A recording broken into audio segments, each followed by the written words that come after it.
సాక్షి లేదు కదా ఇక్కడ కదా ఉన్నాడా ఉన్నారని కొంతమంది అంటున్నారు లేరని మీరు అంటున్నారు స్టార్ట్ చేయొచ్చా ఆగల 2 నిమిషాలా ఓకే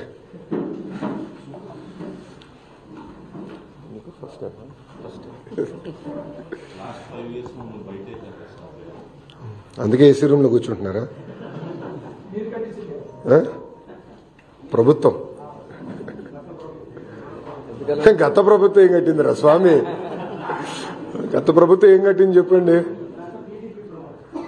గత ప్రభుత్వం అన్నారు ఏం కట్టింది నాకు అమరావతిలో ఏం కట్టారు చెప్పండి పరదాలు ఏర్పాటు చేశారు ఇప్పుడు పరదాలు సేల్స్ పడిపోయినాయి బాగా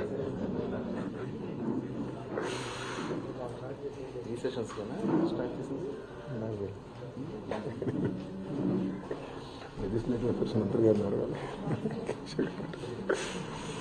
ఓకే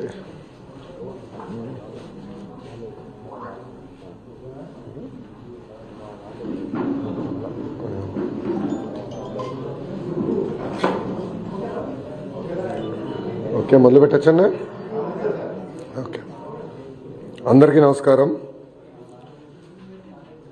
అహంకారానికి ప్యాంటు షర్ట్ వేస్తే అచ్చు జగన్మోహన్ రెడ్డి గారి లాగా ఉంటుంది జగన్మోహన్ రెడ్డి గారు బాగా ఫ్రస్ట్రేషన్లో ఉన్నారని నాకు అర్థమైంది అధికారంలో ఉన్నప్పుడు దౌర్జన్యాలు ఇంకో పక్కన అవినీతి అడ్డగోలుగా వ్యవహరించారు ప్రతిపక్షానికి వచ్చిన తర్వాత ఈరోజు నీతులు విలువల గురించి మాట్లాడుతూ నిజంగానే చాలా చాలా ఆశ్చర్యం ఉంది జగన్మోహన్ రెడ్డి గారిలో మేమందరం కోరుకునేది ఏంటంటే ఒక ముఖ్యమంత్రిగా పనిచేసిన వ్యక్తి ఉందాతనంగా మాట్లాడతారు వాస్తవాల దగ్గరగా మాట్లాడతారు ఒక వ్యక్తిని కించపరిచే విధంగా మాట్లాడతారని కించపరుచుకునే విధంగా మాట్లాడతారని అనుకున్నాం కానీ ఇదంతా చూసిన తర్వాత ఇందులో ఆయనకి ఏమీ లేవు ఏది రాదని నాకు అర్థమైంది అధికారంలో ఉన్నప్పుడు ప్రజల్ని కలవలేదు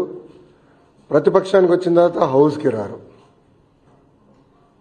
అంటే ఎప్పుడు దూరంగా బతకాలని కోరుకునే వ్యక్తి జగన్మోహన్ రెడ్డి గారు ముఖ్యమంత్రి పదవి కోసం సొంత తండ్రి శవాన్ని పక్కన పెట్టుకుని ఆనాడు సంతకాలు సేకరణ చేసిన వ్యక్తి జగన్మోహన్ రెడ్డి గారు 2019 ఎన్నికల్లో సొంత బాబాయిని లేపేసి మేమేదో చేశామన్న నింద మా పైన వేసిన వ్యక్తి జగన్మోహన్ రెడ్డి గారు ఇంతేకాకుండా ఈరోజు ప్రభుత్వం పైన బడ్జెట్ పైన గౌరవ ఉప ముఖ్యమంత్రి గారి పైన మాట్లాడిస్తే నిజంగానే నాకు చాలా ఆశ్చర్యం వేస్తుంది పరదాల ప్రభుత్వం ఈరోజు పోయింది అదేవిధంగా బూతులు తిట్టే శాసనసభ్యులు కూడా పోయారు ఎప్పుడు లేని విధంగా ప్రజల కోరిక మేరకు ప్రజలకు ఏదైతే అవసరం ఉందో అది ఈరోజు బడ్జెట్లో మేము పెట్టుకుంటాం జరిగింది ఎన్నికల ముందల వై నాట్ 175 అని పదే పదే చెప్పిన వ్యక్తి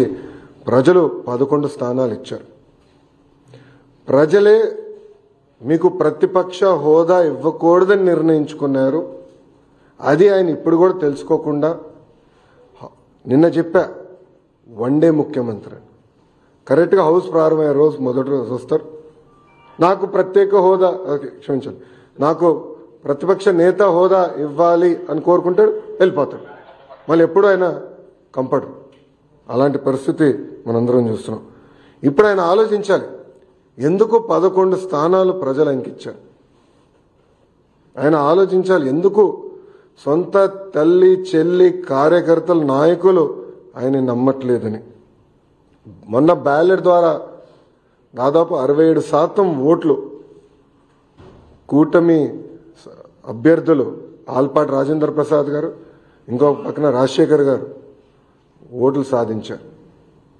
నేను చెప్పా ఈవీఎం అయినా బ్యాలెట్ అయినా గెలుపు కూటమి ప్రభుత్వం అలాంటిది ఈరోజు గౌరవ ఉప ముఖ్యమంత్రి గారిని కించపరిచే విధంగా ఆయన మాట్లాడారు ఆయన మాజీ ముఖ్యమంత్రి జగన్మోహన్ రెడ్డి గారు ఒకసారి ఆలోచించారు మొన్న ఎన్నికల్లో ఆయనకు వచ్చిన మెజారిటీ అంతా గౌరవ ఉప ముఖ్యమంత్రి గారికి వచ్చిన మెజారిటీ ఎంత?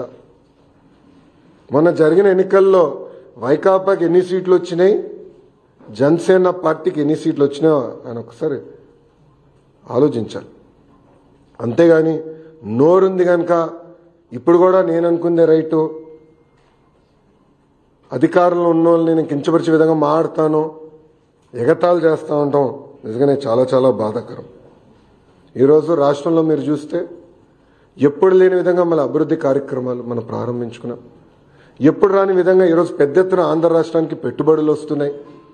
మీరు చూసారు, ఒక టీసీఎస్ కానీ, ఆర్సిలర్ మిత్తల్ కానివ్వండి, ఎన్టీపీసీ గ్రీన్ కానివ్వండి, రిలయన్స్ సిబిజీ ప్రాజెక్టులు కానివ్వండి, ఇట్లా అనేక పెట్టుబడులు ఎప్పుడు రాని విధంగా మన రాష్ట్రానికి వస్తున్నాయి. గత ప్రభుత్వం కనీసం గుంటలు కూడా పూడ్చలేదు, ఆ గుంటలు పూడ్చే కార్యక్రమం కూడా మేము తీసుకుంటున్నాం. అంతేకాకుండా ఎప్పుడు జరిగిన విధంగా సంక్షేమం కూడా మేము చేస్తున్నాం. ప్రజలందరూ ఒక విషయం గమనించాలి. 2014లో పెన్షన్ 200 రూపాయలు, చాలని పెన్షన్ని 2000 రూపాయలు మేము చేశాం. 5 సంవత్సరాలు 2000 చేశాం. గత ప్రభుత్వం 1000 రూపాయలు పెంచేదానికి 5 సంవత్సరాలు తీసుకుంటే మొదటి నెలలో మేము అదే పెన్షన్ ఇంకో 1000 రూపాయలు మేము పెంచాం. వికలాంగులకి 6000 రూపాయలు ఇస్తున్నాం. బెడ్కి పరిమితమైన వాళ్ళకి నెలకి 15,000 రూపాయలు ఈరోజు కూటమి ప్రభుత్వం అందజేస్తుంది. ఇంకో పక్కన అన్న క్యాంటీన్, గత ప్రభుత్వం అన్న క్యాంటీన్ మూసేస్తే మన ప్రభుత్వం ఏర్పడిందంటే 198 అన్న క్యాంటీన్లు తిరిగి ప్రారంభించాం. ఎవ్వరు ఊహించిన విధంగా 1 కోటి గ్యాస్ సిలిండర్లు ఈరోజు కూటమి ప్రభుత్వం ఉచితంగా అందజేసింది. ఇంకా ఇసుక కూడా మీరు చూశారు, కేవలం లోడింగ్ ఛార్జీలు, ట్రాన్స్పోర్టేషన్ ఛార్జీలు తప్ప ఇసుకను కూడా మనం ఫ్రీ చేసాం. ఇంకా మిడ్ డే మీల్లో కానివ్వండి, సంక్షేమ హాస్టల్స్లో కానివ్వండి, ఈరోజు ఫైన్ రైస్ కూడా మన ప్రభుత్వం అమలు చేయబోతుంది. ఇంకా మే నెలలో తల్లికి వందనం కార్యక్రమం కానివ్వండి, అన్నదాత సుఖీభావ కార్యక్రమం కూడా అమలు చేయబోతున్నాం. 5 సంవత్సరాలు వాళ్ళు ఒక్క డిఎస్సి వేయలేదండి. అసలు డిఎస్సి పైన మాట్లాడే అర్హత మీకు ఎవరిచ్చారండి? నిరుద్యోగులు మా పైన బాధ్యత పెట్టారు. మొన్న జరిగిన గ్రాడ్యుయేట్ ఎన్నికల ఫలితాల తర్వాత బాధ్యత మాకు పెరిగింది. అందుకే మేము చాలా స్పష్టంగా చెప్పా, 1 మ్యాన్ కమిషన్ రిపోర్ట్ వచ్చిన వెంటనే డిఎస్సి ప్రక్రియ ప్రారంభిస్తాం. ఇప్పటికీ టెట్ పూర్తి చేశామని చెప్పి అది కూడా ఈ నెలలోనే చేస్తామని కూడా నేను నిరుద్యోగులకు హామీ ఇచ్చాను. సో ఇట్లా ఇచ్చిన ప్రతి హామీ మేము ఒక పద్ధతి ప్రకారం నిలబెట్టుకుంటుంది కూటమి ప్రభుత్వం. ఇప్పుడన్నా జగన్మోహన్ రెడ్డి గారు వాస్తవాలు తెలుసుకుని ఎందుకు ఆయనకు 11 సీట్లు వచ్చినాయి, కార్యకర్తల దగ్గరికి వెళ్ళి గతంలో ఆయన చేసిన తప్పులు తెలుసుకుంటే బాగుంటుందని ఈ సభాముఖం ఆయన తెలుపుకుంటూ, దయచేసి గౌరవ ఉప ముఖ్యమంత్రి గారి గురించి కానివ్వండి, గౌరవ ముఖ్యమంత్రి గారి గురించి ఆలోచించి మాట్లాడమని నేను కోరుతున్నాను. ఈరోజు ప్రజలు వాళ్ళని గెలిపించారు. ఎవరికి రాని మెజారిటీలతో వాళ్ళు గెలిచి ఒక ముఖ్యమంత్రిగా ఉప ముఖ్యమంత్రిగా ఉన్నారు. వాళ్ళని కించపరిచే విధంగా మటుకు మాట్లాడితే మేము సహించాం. చాలా ఫర్మ్గా మేము కూడా మాట్లాడతాం. మిమ్మల్ని వదిలిపెట్టే ప్రసక్తే ఉండదు. గౌరవం అనేది ఇచ్చిపుచ్చుకోవాలి తప్ప ఏదంటే అది వాగితే మటుకు ప్రభుత్వం ఇక్కడ ఏదో కూర్చుని మేము వింటామనుకుంటే చాలా పొరపాటు పడతారని ఆయన కూడా తెలియజేస్తూ